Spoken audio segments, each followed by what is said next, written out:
अस्सलाम वालेकुम नाज़रीन, मैं हूं आपकी होस्ट सबीन ज़फ़र। नाज़रीन, जैसे कि आप जानते हैं कि हमारी मुल्क की तरक्की और खुशहाली का राज जो है हमारी इकनॉमिकल स्टेबिलिटी पर है, लेकिन हर गुज़रते दिन के साथ साथ हमारे मुल्क के माशी और सियासी हालात बिगाड़ का शिकार होते जा रहे हैं। इस बहरान में ना सिर्फ हर तबका आ रहा है, बल्कि स्पेशली जो ज़्यादा इससे मुतासिर नज़र आते हैं वो हमारा बिजनेसमैन और इन्वेस्टर हैं। इसी मौजू पर बात करने के लिए आज हमारे साथ जो मेहमान मौजूद हैं वो सैयद नदीम मंसूर साहब हैं, जो कि एक बिजनेसमैन है। इसी के साथ वो सीनियर कॉर्पोरेट मेंबर भी हैं इस्लामाबाद चैम्बर के। आइए उनसे बात करते हैं। अस्सलाम वालेकुम नदीम साहब, कैसे हैं आप? वालेकुम सलाम जी, वेरी फाइन। पहले तो बहुत शुक्रिया हमारे प्रोग्राम में शिरकत करने का। Thank you. नदीम साहब, ये बताएं कि आप ख़ुद भी एक बिजनेसमैन हैं, तो आजकल की जो सूरत हाल है आप उसको किस नज़र से देखते हैं? देखिए जी, एज ए बिजनेसमैन आजकल जो हालात हैं उसको जो है वो सीरियसली हमें डिस्कस करना चाहिए। और एक इंस्टेबिलिटी की सिचुएशन है जो सबके सामने है। पॉलिटिकल इंस्टेबिलिटी है, माशी तौर पे इंस्टेबिलिटी है, तो डेफिनेटली जॉबलेस हैं और काफ़ी मार्केट में हर चीज़ का एक बुरहान सा आया हुआ है, प्राइस कंट्रोल नहीं है।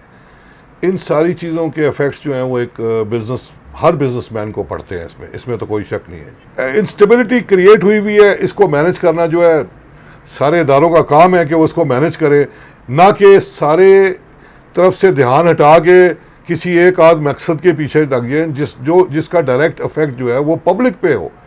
पब्लिक नहीं है, जो आवाम है बेसिकली वही सारे काम करती है, वही इसकी बनावट रखते हैं। तो मेरे ख्याल में हम सारे इदारों को जो है इनको अटेंशन देना चाहिए। अगर एक पॉलिटिक्स का कोई इशू है तो वो पॉलिटिशियंस का इशू होना चाहिए, उसमें बाकी इदारों का इशू नहीं होना चाहिए। और जो फेडरल गवर्नमेंट और जो गवर्नमेंट के इदारे हैं, ब्यूरोक्रेसी वगैरह है हमारी, उन सब चीज़ों को अटेंशन देनी चाहिए कि मुल्की हालात के ऊपर उनको फोकस करना चाहिए, ना कि दूसरी चीज़ों के ऊपर जी। तो अगर वो फोकस नहीं करेंगे तो इंस्टेबिलिटी आएगी, बिजनेस कैसे चलेगा आप मुझे बतलाएं। तो हमारी जो मौजूदा जो गवर्नमेंट है, आपको क्या लगता है कि वो क्यों मतलब आवाम के और सारे इदारों के जो मसाइल है उनको मुसलसल मतलब उसको इग्नोर कर रही है, उनके ऊपर ये फोकस क्यों नहीं कर पा रहे? मैं समझता हूँ कि लैक ऑफ प्रोफेशनलिज्म है, ठीक है, लैक ऑफ लीडरशिप है। मैं किसी पार्टी को ब्लेम नहीं कर रहा हूँ, मैं ओवरऑल बीइंग ए बिजनेसमैन, क्योंकि हमें नहीं है कि पार्टी क्या कर रही है, क्या होना चाहिए क्या नहीं होना चाहिए। किसी भी चीज़ को सुधारने के लिए एक एक्शन लिया जाता है। देखिए, कोविड भी आया, हमने कोविड को डील किया, पूरी दुनिया में था। इसके अलावा सैलाब आ जाते हैं, उसके लिए एक आपके डिज़ास्टर मैनेजमेंट है, वो उसको कंट्रोल करती है। एक पॉलिटिकल इंस्टेबिलिटी आ जाती है, उसको पॉलिटिकली हेल करना चाहिए। बिजनेस तभी आपका चलेगा जब आपके तमाम फैक्टर्स, क्या हमारा इंसाफ चल रहा है, क्या हमारे जो रेमिटेंसेस हैं वो आ रहे हैं, क्या हमारे जो इंपोर्ट एक्सपोर्ट है वो चल रहे हैं।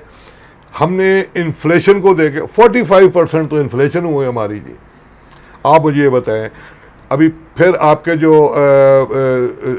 इंस्टेबिलिटी है वो आपके जो प्राइस हाइक है, इनडायरेक्ट टैक्सेस हैं, टैक्स के जो पेयर्स हैं उन्हीं पे बोझ डाला जाता है, उसको एक्सपेंड नहीं कर रहे हैं, न्यू टैक्स पेयर्स को इंजेक्ट नहीं कर रहे हैं। बेसिकली इन चीज़ों पे काम करना चाहिए।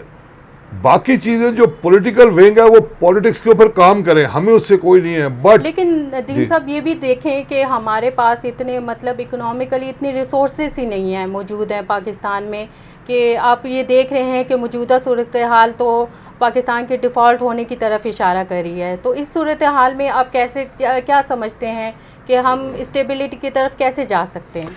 स्टेबिलिटी के लिए जी सबसे पहले आपको मैंने बताया कि 45% हमारी इन्फ्लेशन है। सबसे पहले लीडरशिप एक एग्जाम्पल बने, अपने खर्चे कम करें। देखिए 45% इन्फ्लेशन है ना, तो 45% अगर अपने खर्चे ये कम कर दें तो at least we are at some point. बात थोड़ी सी कड़वी होगी, but that is the fact जी। देखिए एलसी हमारी खुल नहीं रही है, इंपोर्ट एक्सपोर्ट हो नहीं रहे है, डॉलर हमारे पास है नहीं है, रुपये की कंडीशन आपके सामने है, ये भी वर्स्ट से वर्स्ट होगी, इसका कोई ना कोई हल निकलना चाहिए। लेकिन अगर आप खर्चे गवर्नमेंट काम नहीं करेगी, देखिए कुर्बानी का टाइम है, ये कोई नॉर्मल टाइम नहीं है हमारे लिए, it's a very hard time for us. हमें इसके लिए कुर्बानी देनी है, तो कुर्बानी वाला जो एक जज्बा है या कुर्बानी के जो SOPs हैं और वो तो पूरे करें ना हमें। आप इसका तरीक़ेकार ये है कि आप अपने खर्चे कम करें। खर्चे कैसे कम हो सकते हैं? The president of Pakistan should come up और वो कहे कि जी मेरा ये खर्चा है जी, मैं इसको 45% कम कर रहा हूँ। प्राइम मिनिस्टर साहब आए, वो बोले जी कि मैं 10 गाड़ियाँ लेके जाता हूँ, मैं 5 गाड़ियाँ लेके जाऊँगा। इसी तरह ब्यूरोक्रेसी भी है। इसी तरह आप चाहे तो आप इदारों को भी कह सकते हैं कि जी आप अपने कट करें, आप बजट जो जाता है उसको कट करें। We are already an atomic power, हमारे पास 100 रिसोर्सेज हैं कि हम उसको कम कर सकते हैं। आप तमाम इदारों को अपना 45, अभी क्योंकि बजट भी आने वाला है, अगर बजट रिलीफ नहीं होगा, उसके अंदर आवाम पे बोझ ही पड़ेगा, तो ऐसे बजट को मैं समझता हूँ कि पीपल विल रिजेक्टेड जी। नदीम साहब, मेरा अगला सवाल भी आपसे यही था कि ये जो अभी बजट आएगा तो इसमें आप क्या समझते हैं कि आवाम की रिलीफ के साथ साथ जो बिजनेसमैन कम्युनिटी है, हमें IMF वगैरह पे इतना डिपेंड नहीं करना चाहिए, हमें अनकंट्रोलेबल फैक्टर्स को कंट्रोल करना चाहिए।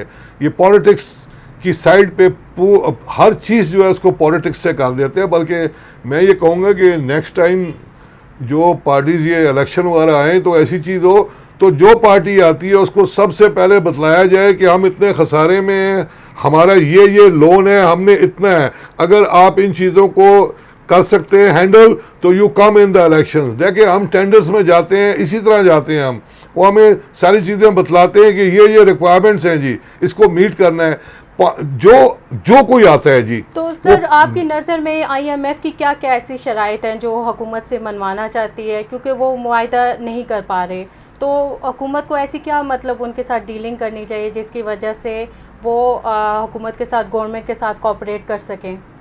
देखिए जी, एक तो ये है कि IMF की शराइत जो है वो कोई हमारे सामने तो है नहीं है, पब्लिक करें उसको, पब्लिक करेंगे तो हमें समझ में आएगा कि क्या है जी।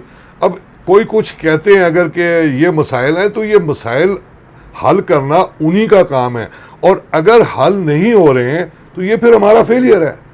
तो इस फेलियर को ओवरकम करना है। मैं ये समझता हूँ कि मैं तो अपनी राय तब रखूँगा कि अगर मुझे फैक्ट्स एंड फिगर्स का मालूम हो। तो हम लोग पूरा मुल्क इस चीज़ में लग गया हुआ है कि जी IMF का, भाई IMF का आप मीटिंग करें, होता है that is well and good, नहीं होता है प्लान B होता है, प्लान B नहीं होता है, प्लान C होता है। आप ये देखिए मुल्क में जो आवाम है या जो गरीब है या जो लो तबका है, आप उसको कैसे, दे आर मोर देन 90% जी। हम लोग जो कुछ कर रहे हैं 1 या 2% के लिए कर रहे हैं, और फिर इसमें आप ये जो क्लास सिस्टम है इसको सही करें, उन्हीं से सारा कुछ करना है। कुछ मैटर्स सीरियस होने चाहिए। IMF को सब कुछ मालूम है, इनको भी सब कुछ मालूम होता है, गवर्नमेंट को मालूम होता है। आप इसको हैंडल करेंगे तो आगे बिजनेस चलेंगे और बिजनेसमैन पाँव पे खड़ा होगा, माशियत बढ़ेगी, जॉब क्रिएट होंगी, कंस्ट्रक्शन के काम आपके रुके हुए हैं, पॉलिसी मैटर्स आपके, मैं समझता हूँ गलत है, चाहे जब से जो भी है गलत है, रुके हुए हैं, we have to manage that ना जी। पॉलिसी किसी सर ये बताएं कि मतलब गवर्नमेंट के पास कहा जा रहा है कि उनके पास कोई रिसोर्सेज नहीं है, लेकिन अगर उनकी जगह आम आवाम को देखा जाए, जैसे कि आप बिजनेसमैन कम्युनिटी के हमारे इन्वेस्टर हैं, तो उनके पास बेइंतहा मतलब सरमायाकारी करने के लिए पैसा है, तो ये इतना बड़ा डिफरेंस क्यों है आपस में? जिनके पास होना चाहिए उनके पास वो कहते हैं हमारे पास नहीं है, लेकिन जिनके पास हैं तो वो कहते हैं कि ये हुकूमत का काम है। तो बेसिकली ये किसका काम है और किसको अपना रोल प्ले करना चाहिए? देखिए जी, जो लीडरशिप होती है उसी को तमाम काम करने होते हैं। इसका ब्लेम किसी पे डालना जो होता है जी, मैं उसको एक वीकनेस समझता हूँ, स्ट्रेंथ नहीं है जी। स्ट्रेंथ ये है कि आप के आगे एक प्रॉब्लम आ गया, you have to resolve it. हमारे आगे एक इशू आया हुआ है, इसको रिजॉल्व करना जो है वही पॉलिटिकल गेम है सारी जी। आप उसको हैंडल करें, ये बिल्कुल जी गवर्नमेंट का ही मैटर है, जो भी गवर्नमेंट में है उसका मैटर है जी, उसको रिजॉल्व करना है जी। ठीक हो गया। अच्छा, अब ये बताएं कि आजकल महंगाई है, प्राइजेस बहुत हाई हो गई हैं, तो आप मतलब बिजनेसमैन है, प्रॉपर्टी से भी हैं, तो इसकी मतलब सेल और परचेज़ में प्रॉपर्टी की कमी आई है कि आप समझते हैं इजाफा हुआ? क्योंकि घर और कमर्शियल एरिया, जो रेजिडेंस एरिया या कमर्शियल एरिया, वो हर एक की ज़रूरत है, वो हर एक ने ख़रीदना ही ख़रीदना है, तो आप इसमें क्या समझते हैं कि इसमें कमी आई है कि इजाफा हुआ है? नहीं जी, मेरे ख्याल में जी कमी क्या, बहुत सारी चीज़ों में कमी आई हुई है, कंस्ट्रक्शन पे भी ख़ास तौर पे आई हुई है।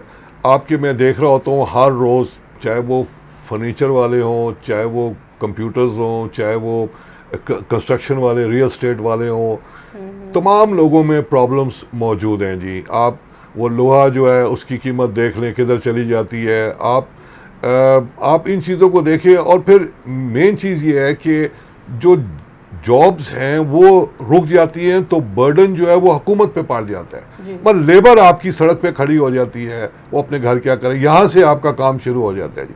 कंस्ट्रक्शंस के इश्यूज जो हैं, जो उनकी पॉलिसीज़ हैं, उसको इजी बनाया जाए। मैं ये समझता हूँ कि अब आप देखें ना, डॉलर की वजह सिर्फ ये है कि हमारा डॉलर ना निकल जाए, हमारी एलसीज रुकी हुई हैं, इंपोर्ट बंद, एक्सपोर्ट बंद, रुपए छाप छाप के कितना आप सर्वाइव कर जाएंगे। तो एक जो बिजनेसमैन कम्युनिटी है, उसको हुकूमत से मतलब क्या क्या तहफ़्फ़ुज़ात चाहिए, उनको ऐसी क्या हिकमत अमली चाहिए जिसकी वजह से वो अपने जो बिज़नेस को है या जो इन्वेस्टर हैं वो ज़्यादा से ज़्यादा यहाँ पर इन्वेस्ट करें? क्योंकि ये देखा जा रहा है कि जो भी इन्वेस्टर जो पहले यहाँ पर कर रहे थे, वो अब यहाँ पर सरमायाकारी करते हुए डरते हैं, तो इसकी क्या वजह है? पहले तो ये वजह बताएं कि इन्वेस्टर जो हैं यहाँ पर पाकिस्तान में क्यों नहीं इन्वेस्ट करना चाहते? देखिए जी, यहाँ पे हमारी थोड़ी सी बदकिस्मती है कि हर कुछ दौर के बाद कोई ना कोई इंसिडेंट है। मतलब हम 70 साल पीछे नहीं जाते हैं, हम कुछ अरसा पीछे जाते हैं। आप अफ़गान वॉर देख लें, उसके बाद आप मार्शल लॉज़ देख लें, उसके बाद आप सैलाब देख लें, कोविड देख लें, पॉलिटिकल इंस्टेबिलिटी देख लें। ये सारी चीज़ें जो हैं ये इनसिक्योरिटी प्रोवाइड करती हैं किसी भी इन्वेस्टर को कि वो इन्वेस्ट करें। अब इन्वेस्टर यहाँ पे कोई फॉरेन इन्वेस्टर है नहीं है, हम लोग तो चल रहे हैं अपने जो हमारे रेमिटेंसेस हैं उनके ऊपर चल रहे हैं हम। बाकी तो और कोई ऐसी चीज़ हमें नज़र नहीं आ रही है कि गवर्नमेंट ने कोई ऐसी फैसिलिटेशन हमारे लिए क्रिएट की हुई हो कि हर आदमी जो है उस पर कुछ उसको अचीव कर सके। हम लोग फॉलो अप करते हैं जी अमेरिका को और यूरोप को और बाकी चीज़ों को, लेकिन कभी इन्होंने अमेरिका से पॉलिसी जो है उसकी फॉलो नहीं किया। मसलन आप पॉलिसी ये कि इंसाफ की पॉलिसी है, इसको फॉलो नहीं किया हमने। आप ये देखिए कि बिजनेसमैन, चाइना जो है अपने बिजनेसमैन को तमाम मुराद देता है जी, उसके पास फंडिंग है या नहीं है, गवर्नमेंट देती है उसको कि यार आप ये काम करें, एंड यू पे back in 10 years, in 15 years। वो इंडस्ट्रीज लगाता है, वो दूसरे ममालिक में जाता है, इंपोर्ट एक्सपोर्ट करता है। आप जितने तरक्की याफ्ता ममालिक हैं, कॉपी तो हम अपने आप को उन्हीं से करते हैं। गाड़ियाँ भी जो हम लेते हैं वो 20-20 करोड़ रुपए की ले लेते हैं, 10-10 करोड़ की गाड़ियाँ लेते हैं। मैं समझता हूँ कि ये सारे अखराजात जो हैं, ये सारा बर्डन इसी अवाम के पैसों से है ना, हमारे बिजनेस के टैक्सेस से ही है सारा जी। तो आप और कुछ नहीं करते हैं, बस टैक्स बढ़ा देते हैं। तो ये जो फॉरेन जो इन्वेस्टर हैं उनको क्या चाहिए, ऐसी मतलब क्या इनकरेजमेंट उनकी की जाए कि वो यहाँ पर आके इन्वेस्ट करें? देखिए, उनकी सिक्योरिटी के लिए ये है कि उनको सबसे पहले सिक्योर फील होना है। आप उनको कोई बॉन्ड होना चाहिए, उनकी श्योरिटी, उनकी सिक्योरिटी। गवर्नमेंट का काम है कि government should make such policies जी। अगर पॉलिसी नहीं बनाएंगे तो इन्वेस्टर, फॉरेन इन्वेस्टर क्यों आएगा? वो यहाँ पे अगर आके वो कोई कम्युनिकेशन का काम करना चाहता है, कोई पाम ऑयल वगैरह का काम करना चाहता है, कोई इन्वेस्टमेंट करना चाहता है, कोई बिल्डिंग्स बनाना चाहता है, वो आता है, कंस्ट्रक्शन का काम रुक जाता है, सीमेंट की प्राइस का पता नहीं होता, लोहे की प्राइस का पता नहीं होता, कोई छोटा सा इंसिडेंट हो, द मार्केट गोज़ अप, और जो इन्वेस्टर है वो जिस बजट से आया हुआ होता है उस बजट निकल जाता है। और ये हमारा जो फैशन है ये काफ़ी अरसे से है, और अब मेरे ख्याल में ग्लोबली एक चीज़ मशहूर हो गई है कि देयर इज़ अ इंस्टेबिलिटी इन पाकिस्तान। ये इस इमेज को सही करना हमारा सबसे पहले काम है कि इमेज को हम अच्छा करें। लेकिन एज अ बिजनेसमैन होने की वजह से आप पर भी थोड़ी रिस्पॉन्सिबिलिटी इस चीज़ की पड़ती है कि आप लोग जो बाकी फॉरेन इन्वेस्टर हैं उनके लिए कोई ऐसी पॉलिसी निकालें या कोई ऐसी हिकमत अमली करें कि वो आप लोगों के साथ मतलब कनेक्टेड हों, या वो इस चीज़ के लिए आमादा हों कि हमने यहाँ पर इन्वेस्ट करना है। देखिए जी, उसके लिए हमारे चैम्बर्स बने हुए हैं, हमारे FPCCI बना हुआ है, बहुत सारे प्लेटफॉर्म्स हैं जहाँ पे सब अपना अपना किरदार अदा कर रहे हैं। लेकिन आपके मीडिया की न्यूज़ जो है उसको तो मैं रोक नहीं सकता हूँ जी, आपके सोशल मीडिया को मैं रोक नहीं सकता हूँ। तो जब ये फैक्टर्स जो होते हैं दे आर नाउ वेपन, ये किसी भी अच्छे इमेज को भी क्रिएट कर सकते हैं और बुरे इमेज को भी क्रिएट करते हैं। ये सारी चीज़ें जाके एंड रिज़ल्ट जो होता है वो आपके इन्वेस्टर पे पड़ता है और वो इन्वेस्ट करने से भाग जाता है। तो हमें मीडिया को भी अपना किरदार करना है और सब इदारों को अपना किरदार अदा नहीं करेंगे तो कभी कुछ नहीं होगा। I don't think so, but still I am very optimist. अच्छा नदीम साहब, लास्ट में आप ये बताएं कि प्रॉपर्टी और एज अ बिजनेसमैन इन्वेस्टर जो हैं वो क्या ऐसे इसकी ग्रोथ के लिए, बिज़नेस की ग्रोथ के लिए क्या ऐसे स्टेप लें जिसकी वजह से आगे जो है मुस्तकबिल में हमें एक उसके पॉजिटिव रिज़ल्ट मिलें। देखिए जी, अभी मैं अगर सबसे पहले जी स्टेबिलिटी आपकी आनी चाहिए। इसके अलावा मैं कुछ भी कहूँगा तो वो सिर्फ एक बात की हद तक होगा। प्रैक्टिकली एज ए प्रोफेशनली मैं सिर्फ प्रोग्राम के लिए कह सकूँगा कि जी बहुत अच्छा हो जाएगा ये, लेकिन जी the facts remains the fact. हमें फैक्ट पे काम करना है। गवर्नमेंट को चाहिए कि अच्छी सी अपना जो अगर बजट के लिए जा रहे हैं अच्छा सा फ्रेंडली बजट दें आप, और टैक्सेस मजीद ना डालें आप। इनडायरेक्ट टैक्सेस ऑलरेडी हम लोग दे रहे हैं, इन्फ्लेशन का ख्याल करें और सबसे पहले अपने जो है इसको कट करें। मीडिया पे आए, जिस तरीके से लोग आते हैं, कोई बात करता है कि जी मैं जा रहा हूँ, छोड़ के मैं जा रहा हूँ, मिनिस्टर्स आए सारे और वो बताएं कि जी मैं ये कर रहा हूँ, मैं आज से ये करूँगा। प्राइम मिनिस्टर कहे मैं ये करूँगा, आपके जितने MNAs हैं अपने इलाके के वो बोले हम ये कर रहे हैं जी। देखिए, you have to cut the expenses जी। आप एक्सपेंसेस कट नहीं करेंगे, आप एक तरफ आ रहे हैं जी हम तनख्वाहें बढ़ा रहे हैं, ये कैसे मुमकिन है? आप रुपया छापेंगे और सर और करेंगे, आपकी डी वैल्यू हो जाएगा, आपका डॉलर कहीं से कहीं पहुंच रहा है। देखिए, हमें खाम में मीडिया को अपने सिर्फ एक्सप्लेनेशन नहीं देनी है, हमने फैक्ट्स को जहन में रखना है जी। क्या ये फैक्ट्स हैं कि हमारी इंस्टेबिलिटी नहीं है, इंसाफ है, पानी तक हमारे है नहीं है। We have to work it out जी। सबसे पहले इस चीज़ों से निकले जी, ये जो सारा काम हुआ हुआ है इसमें से निकले। और मैं ये समझता हूँ कि एक पुरसकून माहौल बनाएं जी। यहाँ तो पुरसकून माहौल ही नहीं है। मीडिया पे हर वक्त आपके हर चीज़ छाई हुई है, मेंटली तौर पे लोग परेशान हुए हुए हैं। ये सारी चीज़ें दुनिया में लोग देख रहे हैं। Those who are sitting in Canada, America, Europe, वो सारा हमारा इन्वेस्टर जो है वो यहाँ आ ही नहीं रहा है जी। ठीक हो गया। आप प्लीज़ नज़ीर साहब, बहुत शुक्रिया आपका, आपने उनकी बातें सुनी और इस उम्मीद के साथ कि बीइंग अ पाकिस्तानी, एक मुसलमान होने और पाकिस्तानी होने की हैसियत से हमें भी अपना किरदार अदा करना चाहिए और मुल्क की सलामती, अमन और इसकी खुशहाली के लिए कोशिश होनी चाहिए। इसी के साथ अपनी होस्ट सबीन ज़फ़र को इजाज़त दीजिए। अपना बहुत ख्याल रखिएगा। अल्लाह हाफ़िज़।